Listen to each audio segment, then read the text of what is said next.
Hey guys, and welcome to another game review. Today's game that I will be reviewing is The Legend of Zelda: The Wind Waker.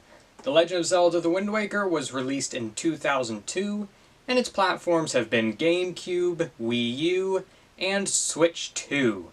I also want to note that all of the gameplay clips in this video were recorded by me during my playthrough for this review. So, without further ado, let's get into the review. So the first thing I want to talk about is story, and the Zelda games never disappoint when it comes to story. Because this game's story, like all the others Zelda games, is great. Basically, this game takes place many years after this great flood that floods the entire land of Hyrule and turns it into a world of ocean. And its mountaintops are now islands in its vast sea. And the land of Hyrule is now kind of just a place of myth. Nobody even knows if that place was real. Until later on in the game, whenever you actually travel to Hyrule under the ocean. But you, the hero of Wind, must set out on a great quest to rid the oceans of evil and defeat the evil Ganondorf. And Ganondorf, I gotta be honest, is one of the greatest villains in gaming history. I mean, if you've played any of the other Zelda games, you will know that Ganondorf is a great villain. But on your journey, you will meet so many memorable characters. Like, I can't even count how many great characters there are in this game. I mean, there's all of the pirates, those guys were great. There's the people on the different islands that are all very memorable and extremely well written, I gotta tell you. This game has the most well-written NPCs that I've seen in almost any game. These are great characters that you will honestly never forget. But I thought this game's story was really amazing. Now, I won't go over all the story in this game because, like all of the other Zelda games, there is so much story and so much lore that I could just go on and on and on all day and barely scratch the surface of this game's story. So I'm just going to end it with this game's story is amazing, and I'm going to have to give this game for story a score of 10 out of 10. That is a perfect score for story. The next thing I want to talk about is graphics, and I know at this game's time of release, its graphics were pretty controversial because a lot of people, were kind of hoping to get a game that looked something like Ocarina of Time or Majora's Mask, with its darker, kind of more realistic fantasy sort of vibes. But Wind Waker is not dark or realistic in any way. It is actually very cartoony. I mean, this game's animation is very bright and colorful and cartoony. Which I know some people would complain about, but to be honest with you, with this game's ocean world and just its general vibe, I couldn't imagine it looking any different. To me, these cartoony graphics are absolutely perfect for this game's story. It just worked very well. And I just couldn't imagine this game looking like Ocarina of Time or like newer Zelda games like Twilight Princess. I just couldn't imagine that. But looking at this game's graphics, I mean, just look at the scenery and the oceans and everything. They all look really good.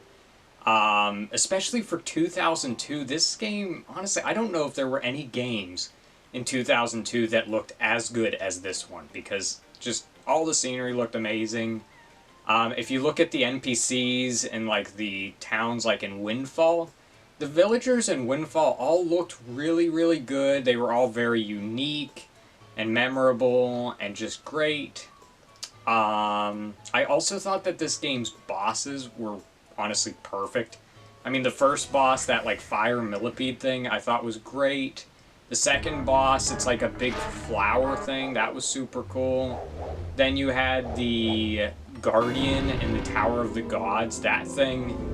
Honestly, that thing was probably my favorite looking boss in this game. Then you had the Ghost, which I know some people don't like the Ghost in this game, but I personally liked the Ghost boss. I thought he looked cool and was kind of funny looking, which suited the game very well. Then you had the Earth Dragon thing, which was kind of the only boss in this game that... I mean, there's nothing wrong with its look, it's just not one of my favorite looking bosses. And then you have Puppet Ganon, which Puppet Ganon is by far the best looking boss in this game. I mean, Puppet Ganon looks awesome. Like, Puppet Ganon has so much detail and, like, so many little intricate designs on him that just made the boss really cool. And then, of course, you had the final boss, Ganondorf, with his, like, katana swords and stuff, just looked really, really, really good. So, literally, I have nothing to complain about with this game graphically. So, I'm going to have to give this game, for graphics, a score of 10 out of 10. That is a perfect score for graphics. So the third thing I want to talk about is gameplay, and when I'm doing my reviews, gameplay is the main thing I take into consideration when coming up with my final scores. And to be honest, I found this game to be very fun. First of all, the sailing. You're going to have to sail from island to island to complete your quest, and I know that might sound boring, but there is so much stuff to do out there on the sea, it's really not that boring. It's actually really not boring at all, it's quite fun. Also, this game had a great selection of items and tools, and one of the things that I really appreciated about this game's tools is that you are going to use those throughout the entire game.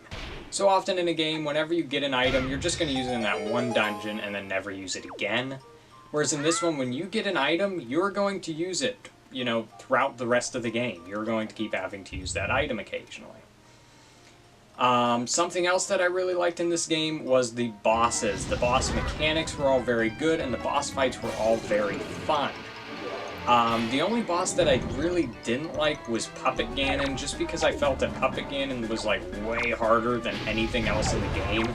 Because it's like, all the other bosses were fairly easy, whereas the Puppet Ganon boss was, I actually found, quite hard. And in that boss, you're going to have to be like a master with the bow to shoot his tail whenever he turns into a snake in his third phase. That is going to be extremely difficult compared to anything else in the game, so I just felt that boss was a little bit out of place. But the rest of the bosses I found all to be very good. I also didn't... Alright, so it's time to talk about the things that I didn't really like in the game. First of all, the Wind Temple. I found the Wind Temple to just be really confusing and just felt way too different compared to the other dungeons in the game. I also didn't really like the final dungeon in the game, Ganon's Tower, because in Ganon's Tower you're going to have to fight all of the previous bosses again, and to me that just felt kind of lame and just felt kind of pointless, to be honest.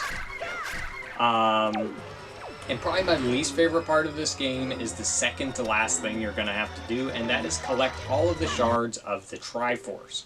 Because the Triforce has been broken up into a bunch of pieces and spread out across the entire sea. So you are going to have to find all of the Triforce charts to find the shards. Then you're going to have those translated by Tingle, which costs a lot of rupees. And then you're going to have to sail around and find all the shards. I just didn't like this part of the game just because everything else in the game, like all the other dungeons, you could complete usually in about an hour or less.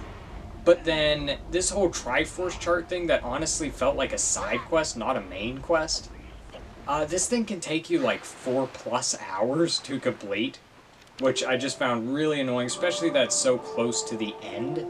You know, so it's like you know that you're really close to the end, but you have to do this big, long, kind of mundane, boring quest. But other than that, I did find this game to be very fun. And I'm going to have to give this game, for gameplay, a score of 8 out of 10. That is a great score. So there are just 2 more things I want to talk about before giving you all the final score for this game. And the first of those 2 things is difficulty. So most of the Zelda games I would probably rate on a scale of 1 to 10, probably about a 7 to 9 out of 10 difficulty rating. But this game I found to be a little bit easier than most Zeldas, except for, you know, the Puppet Ganon boss. I found that to be quite hard. But everything else in this game was quite easy. So I'm going to have to give this game, for difficulty, a score of 6 out of 10. So the last thing I want to talk about before giving you all the final score is playthrough length. First of all, according to How Long to Beat, the average playthrough length on this game to complete the main story is 29 hours. Now, on my playthrough for this review, which is about the 4th time I've beat this game, from start to finish, and I just did basically the main story with a few side quests, this game took me a total of 16 hours to complete. So it is now the moment you have all been waiting for. It is time to give you all the final score for this game. And this game's final score is 9 out of 10. That is a great score, honestly. I really enjoyed this game. The only things I really didn't like basically were the Wind Temple and Ganon's Tower. And that's it. Those were the only two things I didn't really like in this game.